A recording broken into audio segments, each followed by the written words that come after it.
Good evening সকলকে। ছাত্ররা নিশ্চয় তোমরা সবাই ভালো আছো। আজকে তোমাদের পদার্থের প্রকৃতি অধ্যায়টি থেকে কিছু অবজেক্টিভ প্রশ্ন উত্তর নিয়ে আমি আলোচনা করছি এবং আজকেই অধ্যায়টি পুরোপুরি শেষ হচ্ছে। আগামীকাল থেকে তোমাদের দ্বিতীয় টার্মিনাল অর্থাৎ সেকেন্ড টার্মিনাল আমি শুরু করব। আজকে কিছু অবজেক্টিভ প্রশ্ন নিয়ে আলোচনা করি যেগুলো তোমাদের পরীক্ষায় আসতে পারে বা জানার বিষয় আর কি। প্রথম প্রশ্ন হচ্ছে ব্লু ভিট্রিয়ল বলতে কাকে বলে? তো ব্লু ভিট্রিয়লের সংকেত কি? Copper sulphate dot 5H2O, CuSO4 dot 5H2O। ওকে, তো এইরকমই নেক্সট যে অবজেক্টিভ প্রশ্ন সেটা হচ্ছে কি, ম্যাঙ্গানিজ ডাইঅক্সাইডের রং কি? ম্যাঙ্গানিজ ডাইঅক্সাইডের রং কি? ম্যাঙ্গানিজ ডাইঅক্সাইডের সংকেত কি? MnO2। তো সেক্ষেত্রে আমরা তার রং কি এটা আমাদেরকে জানতে হবে, সেটা হচ্ছে কালো রঙের। মনে রাখবে, ম্যাঙ্গানিজ ডাইঅক্সাইডের রং হচ্ছে ব্ল্যাক কালার। নেক্সট প্রশ্ন হচ্ছে যে পচা ডিমের মতো গন্ধযুক্ত একটি গ্যাসের নাম উল্লেখ করো। সবাই জানো এটা H2S, হাইড্রোজেন সালফাইড গ্যাস। প্রসঙ্গত উল্লেখ্য যে ব্লু ভিট্রিয়লের মতোই আরও দুটো ভিট্রিয়ল আছে আমাদের, ঠিক আছে? ভিট্রিয়ল কথার অর্থ হচ্ছে জলযুক্ত, ঠিক আছে? জলযুক্ত যৌগ, অর্থাৎ সালফেট লবণ সবই থাকবে, সালফেটের সঙ্গে জলযুক্ত থাকবে। যেমন দেখো সাদা ভিট্রিয়ল হচ্ছে কি ZnSO4 ডট 10H2, এখানে 10 অণু জলযুক্ত থাকে, এগুলোকে জুট যৌগ বলা হয়। ত নেক্সট যেটা হচ্ছে তোমাদের আরেকটা তোমাদের দেয়, যেটা হচ্ছে গ্রিন ভিট্রিয়লের সংকেত কী হবে? FeSO4 dot 7H2O, FeSO4 dot 7H2O। এগুলো ফরমেশনটা ওইভাবেও হচ্ছে, মানে আমার সরাসরি আমরা যুক্ত হয়ে, যেমন দেখো FeSO4 প্লাস 7H2O কী হবে? FeSO4 ডট 7H2O, ঠিক আছে? CuSO4 plus 10H2O, CuSO4 dot 10H2O, এভাবে সরাসরি যুক্ত হয়ে তৈরি হচ্ছে। তো এরকম টাইপের প্রশ্ন তোমাদের আসতে পারে। নেক্সট প্রশ্ন হচ্ছে কি, নিশাদল। তোমরা নিশ্চয়ই নাম শুনে থাকবে। নিশাদলের বর্ণ কীরূপ? অ্যান্সার হবে কি? সাদা। মনে থাকবে, নিশাদলের বর্ণ সাদা। নেক্সট প্রশ্ন হচ্ছে প্রস্রাবাগারে ঝাঁঝালো গন্ধযুক্ত গ্যাসটির নাম লেখো। অ্যান্সার অ্যামোনিয়া, সবাই বুঝতে পারছো, NH3। নেক্সট প্রশ্ন হচ্ছে গন্ধক বা সালফার কী রঙের পদার্থ? জেনে রেখো, এটা হচ্ছে হলুদ রঙের। গন্ধক বা সালফার কী রঙের পদার্থ? সালফার হচ্ছে হলুদ বর্ণের। নেক্সট প্রশ্ন হচ্ছে একটি ধাতু কল্পের উদাহরণ দাও। আর্সেনিক, এছাড়া হবে অ্যান্টিমনি, নিশ্চয়ই জানো। এমন একটি ধাতুর নাম বলো যাকে বোতল, কাপ, প্লেটে রাখলে ভিন্ন ভিন্ন আকৃতি দেখাবে। আমরা তরল ধাতুর নাম জেনেছি, সেটা হচ্ছে কি পারদ। ওকে, লাল বর্ণের একটি তরল অধাতব বর্ণের নাম লেখো। লাল বর্ণের তরল অধাতু, তো তরল অধাতু হচ্ছে কি? ব্রোমিন, এটা বর্ণ হচ্ছে লাল, জেনে রাখবে। নেক্সট, এমন কোনো একটি ধাতুর উদাহরণ দাও যা মে এবং ডিসেম্বর মাসে একই ভৌত অবস্থায় নাও থাকতে পারে। কোন সময় বললাম? মে এবং ডিসেম্বর মাসে একই ভৌত অবস্থায় নাও থাকতে পারে। অ্যান্সার হবে কিছু গ্যালিয়াম। ওকে, এদের ভৌত অবস্থা এক নাও থাকতে পারে। সবচেয়ে হালকা ধাতু নিশ্চয়ই জানো, সবচেয়ে হালকা ধাতুর নাম লিথিয়াম। ওকে, ফার্স্ট এলিমেন্ট আমাদের পৃথিবীতে যেটা আবিষ্কার হয়েছিল, সব থেকে যদি ফার্স্ট মৌল যদি বলি, সেটা হচ্ছে হাইড্রোজেন। লাইটেস্ট মৌলকে হাইড্রোজেন, মনে থাকবে। আর প্রথম সবথেকে যে নিষ্ক্রিয় গ্যাস সব থেকে আগে আবিষ্কার হয়েছিল কে? হিলিয়াম, মনে থাকবে। হিলিয়ামের পর নিয়ন, আর্গন, হিলিয়াম, নিয়ন, আর্গন, জেনন, ক্রিপ্টন, রেডন। এগুলো তোমরা অ্যাটমিক স্ট্রাকচারেও পড়বে এবং তাদের স্ট্রাকচার সম্পর্কেও তোমরা জানবে কিছুটা। নেক্সট প্রশ্ন হচ্ছে সবচেয়ে হালকা ও সবচেয়ে ভারী অধাতুর নাম কি? সবচেয়ে হালকা অধাতুর নাম হাইড্রোজেন, হাইড্রোজেন অধাতু। আর কিছু কিছু ক্ষেত্রে হাইড্রোজেন ধাতব ধর্ম প্রকাশ করে, সেগুলো নিয়ে পড়ে আমরা ব্যতিক্রম। হাইড্রোজেনকে দুষ্ট মৌল বলা হয়, তোমরা ক্লাস 10এও এটা পড়বে, প্রশ্নটা তোমাদের মাধ্যমিকে আসে অ্যাকচুয়ালি। নেক্সট, সবথেকে ভারী অধাতু কী হবে? আয়োডিন। ওকে, সবথেকে ভারী অধাতু হচ্ছে আয়োডিন। নেক্সট, আলোক প্রতিফলনে সক্ষম একটি অধাতুর নাম কি? আলোক প্রতিফলনে সক্ষম, তাহলে সাধারণত আলোক প্রতিফলনে সক্ষম কারা হয়? ধাতুরা। তো সেক্ষেত্রে আলোক প্রতিফলনে সক্ষম একটা অধাতু, এটা হচ্ছে ব্যতিক্রম, কী হবে? হীরক। তো কঠিন পদার্থের প্রসারণশীলতাকে নেক্সট প্রশ্ন, কঠিন পদার্থের প্রসারণশীলতাকে কাজে লাগিয়ে তৈরি হয় এমন একটি যন্ত্রের নাম লেখো। ওকে, এটা হচ্ছে দ্বিধাতব পাত্র। ওকে, দ্বিধাতব পাত্র। একটি ভঙ্গুর ধাতুর নাম হবে বিসমাথ, বিআই। সংকেত হচ্ছে কি চিহ্ন, সেটা হচ্ছে বিআই, বড় হাতের বি ছোট হাতের আই। নেক্সট, একটি তড়িৎ ধনাত্মক অধাতুর নাম লেখো। তড়িৎ ধনাত্মক অধাতুর নাম কি হবে? হাইড্রোজেন। মনে থাকবে। তাপ ও তড়িতের সুপরিবাহী দুটি অধাতুর নাম গ্রাফাইট ও গ্যাস কার্বন। ঠিক আছে, গ্রাফাইট ও গ্যাস কার্বন। এই গ্রাফাইট গ্যাস কার্বন কি তোমরা কার্বন অধ্যায়ে পড়বে ভালো করে আরো ডিটেলসে, আমি তোমাদের বলবো। খাদ্য লবণ ও টেবিল সুগারের মধ্যে কোনটি তাপের সুপরিবাহী?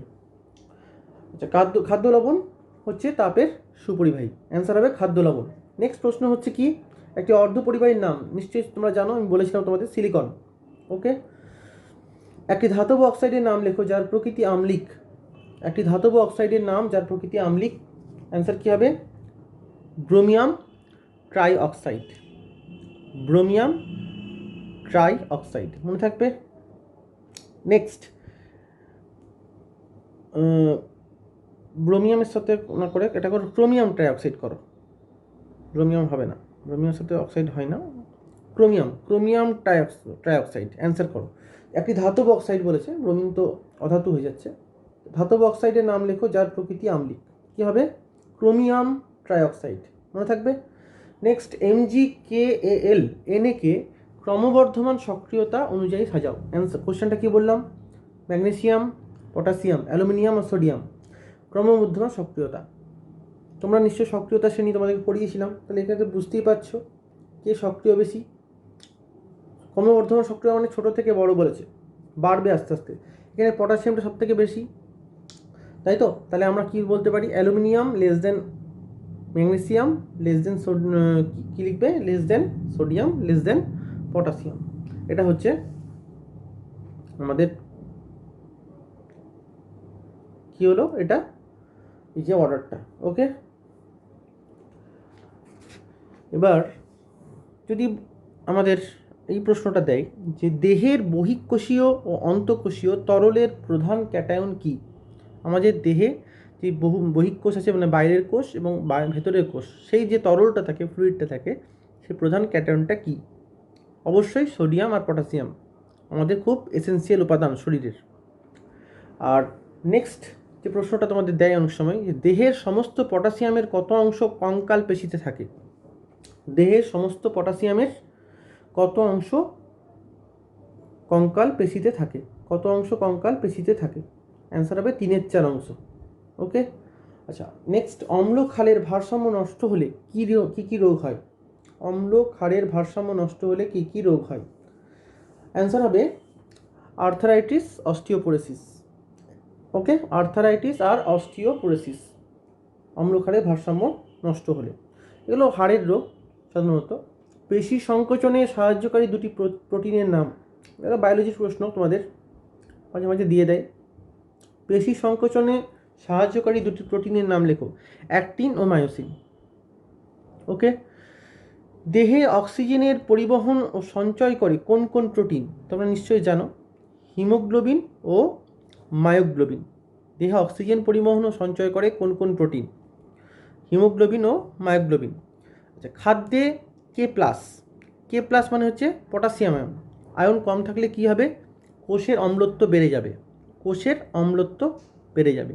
অর্থাৎ আমি যে প্রশ্নগুলো আলোচনা করছি সেগুলো হচ্ছে আমাদের যে এসেন্সিয়াল উপাদান শরীরের ক্ষেত্রে, সেগুলো কম বেশি হলে কি কি ঘটনা ঘটতে পারে। তোমরা এগুলো পড়েছো, নিশ্চয়ই পড়ে থাকবে, এগুলো ক্লাস 7-এও মনে ছিল এগুলো। আর নেক্সট হচ্ছে কি, কোন হরমোনের অভাবে ডায়াবেটিস রোগ হয়? কোন হরমোনের প্রভাবে ডায়াবেটিস রোগ হয়? নিশ্চয়ই জানো, ইনসুলিন, তোমরা জানো। কোন কোন ধাতু ও অধাতু হরমোন গঠনে মুখ্য ভূমিকা পালন করে? কোন কোন ধাতু ও অধাতু হরমোন গঠনে মুখ্য ভূমিকা পালন করে? অ্যান্সার হবে জিঙ্ক হচ্ছে ধাতু, আয়োডিন অধাতু। মনে থাকবে, জিঙ্ক ধাতু আর আয়োডিন অধাতু। হরমোন গঠনে মুখ্য ভূমিকা পালন করে। নেক্সট প্রশ্ন হচ্ছে কি, আমাদের দেহে মুক্তমূলকদের, যেমন উদাহরণ হিসেবে বলছি, সুপার অক্সাইড অ্যানায়নের কাজ প্রশমিত করে যেসব বিশেষ যৌগ, আমাদের দেহে মুক্তমূলকদের যেমন সুপার অক্সাইড অ্যানায়নের কাজ প্রশমিত করে যেসব বিশেষ যৌগ, তাতে উপস্থিত ধাতুর উদাহরণ দাও। মনে থাকবে কোশ্চেনটা, দেখো ভালো করে আবার বলছি, আমাদের দেহে মুক্তমূলকদের যেমন সুপার অক্সাইড অ্যানায়নের কাজ প্রশমিত করে যেসব বিশেষ যৌগ, তাতে উপস্থিত সেই ধাতুর উদাহরণ দাও। ঠিক আছে, অ্যান্সার হবে কপার হবে, মনে থাকবে সেলেনিয়াম SE, বড় হাতের S ছোট হাতের E, কপার হচ্ছে Cu, ম্যাঙ্গানিজ আর জিঙ্ক। মনে থাকবে কপার, সেলেনিয়াম, ম্যাঙ্গানিজ আর জিঙ্ক। ম্যাঙ্গানিজের সংকেত হচ্ছে Mn, বড় হাতের M ছোট হাতের N, আর জিঙ্ক Zn, সবাই জানো। খাদ্যনালীতে শর্করা ও লিপিড জাতীয় খাদ্যের পরিপাক করে কোন কোন উৎসেচক? খাদ্যনালীতে শর্করা ও লিপিড জাতীয় খাদ্যের পরিপাক করে কোন কোন উৎসেচক? মনে থাকবে, এটা খুব গুরুত্বপূর্ণ প্রশ্ন, অ্যামাইলেজ ও লাইপেজ। তোমাদের এটা লাইফ সায়েন্সেও আসতে পারে প্রশ্নগুলো। খাদ্যনালীতে শর্করা ও লিপিড জাতীয় খাদ্যের পরিপাক করে কোন কোন উৎসেচক? অ্যামাইলেজ ও লাইপেজ। লিপিড জাতীয় হচ্ছে লাইপেজ আর অ্যামাইলেজ। ওকে,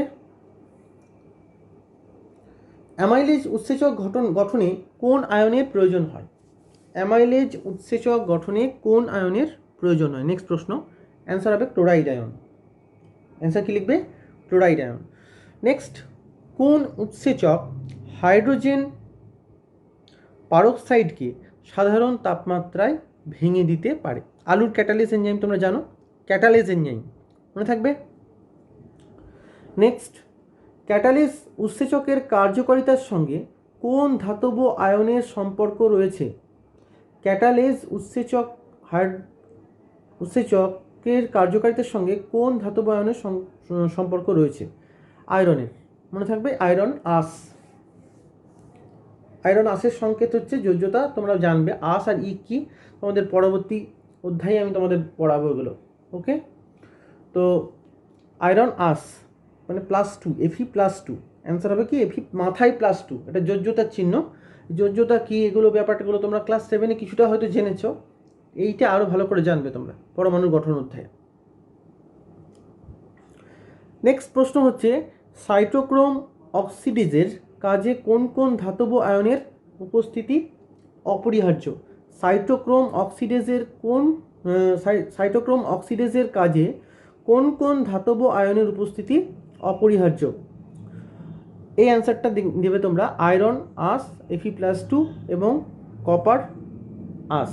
মনে থাকবে আয়রন +2 ও কপার প্লাস।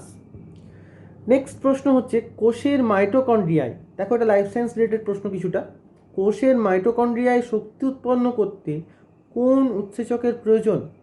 Cytochrome oxidase. মনে থাকবে সাইটোক্রোম অক্সিডেজ। আচ্ছা,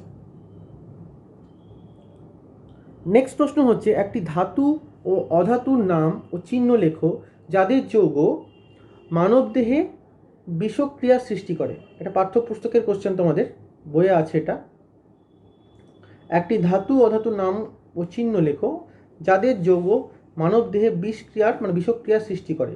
lead, Pb and fluorine, F। Answer হচ্ছে লেড আর ফ্লোরিন। নেক্সট হচ্ছে কি, সিগারেটের ধোঁয়া থেকে কোন ধাতু শরীরে প্রবেশ করে? খুব ভালো প্রশ্ন এটা। সিগারেটের ধোঁয়া থেকে কোন ধাতু শরীরে প্রবেশ করে? নিকেল, মনে রাখবে নিকেল, Ni। নেক্সট হচ্ছে, থার্মাল পাওয়ার প্ল্যান্ট থেকে কোন মৌল নির্গত হয়? এগুলো কিন্তু এক্সট্রা জানার জন্য, এক্সট্রা নলেজের জন্য বলছি আমাদের মধ্যে প্রশ্নগুলো। থার্মাল পাওয়ার প্ল্যান্ট থেকে কোন মৌল নির্গত হয়? অ্যান্সার লিখবে পারদ, মার্কারি বিষক্রিয়া। ওকে, এটাও বিষক্রিয়া সৃষ্টি করে, মার্কারি বাষ্প। নেক্সট হচ্ছে কি, আরেকটা ভালো প্রশ্ন তোমাদের, এগুলো তোমাদের জানার দরকার তোমাদের। দেখো, গভীর নলকূপের জলের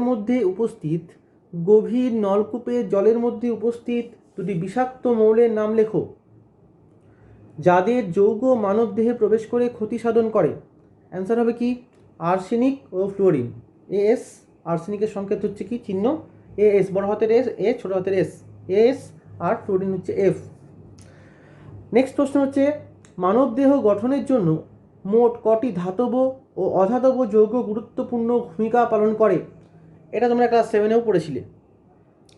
মানবদেহ গঠনের জন্য মোট কটি ধাতব ও অধাতব মৌল গঠিত যৌগ গুরুত্বপূর্ণ ভূমিকা গ্রহণ করে? 16টি।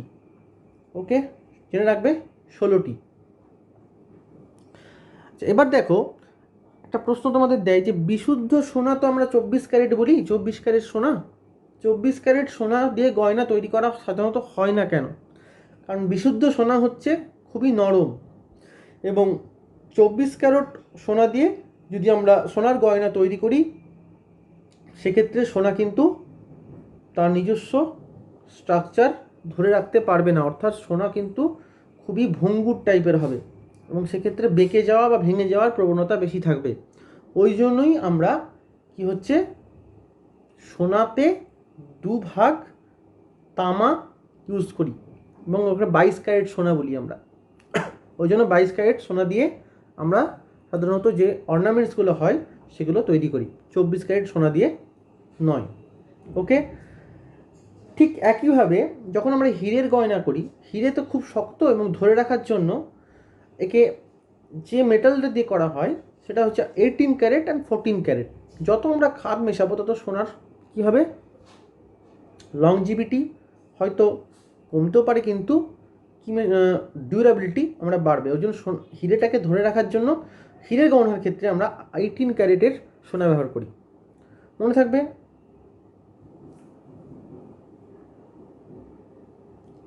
আচ্ছা, এবার এই যে প্রশ্নগুলো তোমাদের আলোচনা করলাম, যদি তোমাদের বলা হয় যে সবথেকে হালকা নিষ্ক্রিয় গ্যাস কে?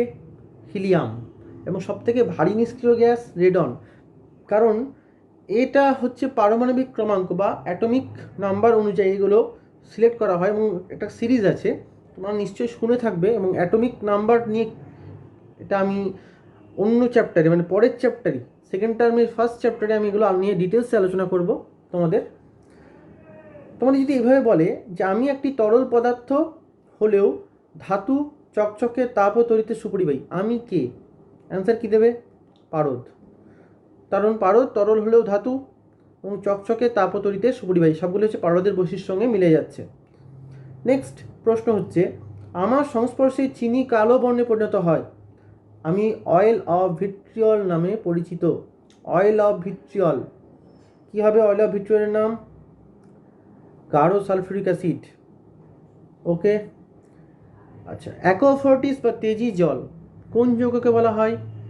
HNO3 নাইট্রিক অ্যাসিড, মনে থাকবে। অ্যাকোয়াফর্টিস বা তেজি জল বলা হয় নাইট্রিক অ্যাসিডকে। এবার যদি বলা হয় মিউরিয়েটিক অ্যাসিডের সংকেত কি? HCl। ওকে, হাইড্রোক্লোরিক অ্যাসিড গ্যাস অবস্থায় নয়, অ্যাসিড বলেছি। যখন HCl তরল অবস্থা থাকতে পারে, HCl একটা নির্দিষ্ট অবস্থায় গ্যাসীয় অবস্থা থাকতে পারে। আমি অধাতু হলেও তাপ ও তড়িতের সুপরিবাহী, আমাকে পেন্সিলের শীষ হিসাবে ব্যবহার করা হয়, আমি কে? অবশ্যই বুঝতে পারছো, কার্বনের উপভেদ গ্রাফাইট। আমি অধাতু ও ভঙ্গুর এবং কার্বন ডাইসালফাইড সংকেত হচ্ছে CS2, বড় হাতের C বড় হাতের S2, কার্বনের দুই যোজ্যতা CS2, এখানে কার্বন ডাইসালফাইড হিসেবে হচ্ছে। অ্যাকচুয়ালি এটা হয় CS2 কার্বন ডাইসালফাইডে দ্রবীভূত হতে পারে, আমি কে? সালফার। সালফার কার্বন ডাইসালফাইডে অধাতু এবং কার্বন ডাইঅক্সাইড দ্রবীভূত হয়ে যায়।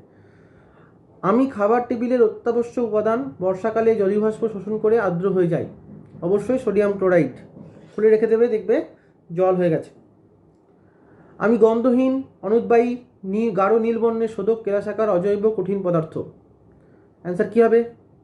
গন্ধহীন, অনুদ্বায়ী, গাঢ় নীলবর্ণ বলেছে, শোধক বলেছে, শোধক মানে জল অনুযুক্ত থাকবে যাদের, তাদেরকে শোধক কেলাস বলা হয়।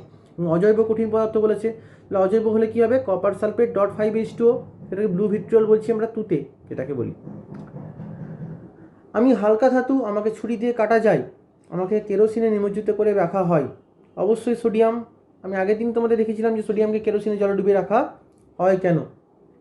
তো এইরকম টাইপের প্রশ্ন তোমাদের আসতে পারে। আচ্ছা, দেখো একটা প্রশ্ন তোমাদের দেয় যে হীরক চকচকে ও কঠিন হলেও অধাতু কেন? ব্যাখ্যা করো। হীরক চকচকে কঠিন হলেও অধাতু, তার কারণ হচ্ছে তড়িতের কুপরিবাহী। আর এটা কি করে? আম্লিক অক্সাইড গঠন করে, অর্থাৎ কার্বন ডাই অক্সাইড। ওকে, লঘু অ্যাসিডের সঙ্গে এটা বিক্রিয়া করে না। ধাতুদের যে রাসায়নিক ধর্ম সেটা কিন্তু এটা কী করে? প্রদর্শন করে না। কিছু কিছু ফিজিক্যাল প্রপার্টিজের মধ্যে আছে, কিন্তু সবসময় ফিজিক্যাল প্রপার্টিজই একটা ধাতু বা অধাতু চেনার জন্য যথেষ্ট নয়। আমরা রাসায়নিক ধর্ম দিয়ে অবশ্যই আমাকে প্রমাণ করতে হবে সেটা। নেক্সট প্রশ্ন তোমাদের দিতে পারি যে হাইড্রোজেন তড়িৎ ধনাত্মক হলেও ধাতু নয় কেন? এটা খুব ভালো প্রশ্ন। সাধারণত তড়িৎ ধনাত্মক হিসাবে প্রকাশ পায়, ধনাত্মকতা প্রকাশ করে, কিন্তু সে কিন্তু অধাতু। এটা কিন্তু ব্যতিক্রম এগুলো। কেন হচ্ছে? কারণ ঘরের উষ্ণতায় কি হয়? এটি গ্যাসের মতো আচরণ করে, অর্থাৎ H2 দুটো পরমাণু একসঙ্গে যুক্ত হয়ে থাকে। আর 2 নম্বর কী লিখবে? এটি তাপ ও তড়িতের কুপরিবাহী। হাইড্রোজেন কিন্তু তাপ ও তড়িতের কোনো করে না, পরিবহন করে না। আর এটা কি করে? অক্সিজেনের সঙ্গে বিক্রিয়া করে প্রশম অক্সাইড জল উৎপন্ন করে। প্রশম অক্সাইড জল উৎপন্ন করে, এবং এটা এই জন্যই আমরা তড়িৎ রাসায়নিক শ্রেণীতে প্রমাণ হিসেবে ব্যবহার করি হাইড্রোজেনকে। মনে থাকবে, তড়িৎ রাসায়নিক শ্রেণীতে আমরা জলের সঙ্গে বিক্রিয়ার ক্ষেত্রে কী করি? একে আমরা প্রমাণ হিসেবে ব্যবহার করে, বাকি দেখবে আমরা যেগুলো বাঁ দিকে থাকে এবং ডান দিকে থাকে সেগুলো কি হয়? হাইড্রোজেন এদিকে যেগুলো থাকে ডান দিকে থাকছে, আমি অনুভূমিকভাবে বলছি রেখাটা, সেটা জলের সঙ্গে বিক্রিয়া করে না। সেগুলো কী কী ছিল? CuHgAuPt। ওকে, আর নেক্সট হচ্ছে কি? এটা কি? অ্যাসিডের সঙ্গে রাসায়নিক বিক্রিয়া করে না। অ্যাসিডের সঙ্গে সাধারণত কী করে? রাসায়নিক বিক্রিয়া করে না। কে করে না? হাইড্রোজেন করে না। এইরকম টাইপের প্রশ্নগুলো তোমাদের আজকে নিয়ে আমি আলোচনা করলাম, এবং এই অধ্যায়টি আমি শেষ করলাম আজকে। ঠিক আছে, এই তোমাদের যদি কোনো প্রশ্ন থাকে এই বিগত ফার্স্ট টার্ম থেকে ফার্স্ট টার্মের অন্যান্য একদম শুরুর থেকে একদম যতগুলো চ্যাপ্টার পড়ানো হয়েছে, যদি কোনো প্রশ্ন থাকে, তোমাদের যে রুটিন দেওয়া হয়েছে সেই রুটিন অনুযায়ী তোমাদের গ্রুপে তোমরা জানাবে আমাকে কোনো অসুবিধা থাকলে। আগামীকাল আমি শুরু করব পরমাণুর গঠন, সেকেন্ড টার্ম। ফার্স্ট টার্মের সিলেবাস শেষ হয়ে গেল। আজকে বিদায় নিচ্ছি, সবাই ভালো থেকো।